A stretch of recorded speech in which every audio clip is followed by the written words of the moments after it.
ang ginawa ko. At saka, mas mahalaga po yung buhay ng bata kaysa sa akin. At marami na rin po akong oras na nalabit dito sa sa mundong ibabaw na ito. Tatanawin ko malaking pangalo.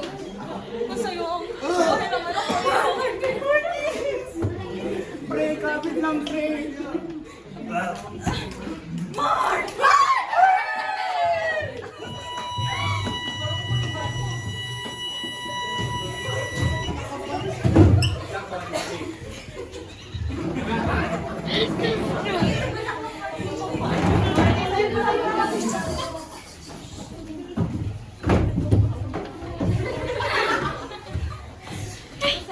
Mula noon, hindi na bumalik sa dating gawi ang mga kabataang iyon. Ang pagkamatay ni Marquez ay isa sa naging daan ng kanilang bagong buhay.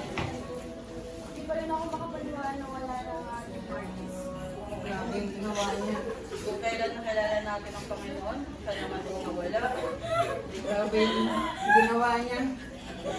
Hindi matusumasan ng isang tao yun. Grabe.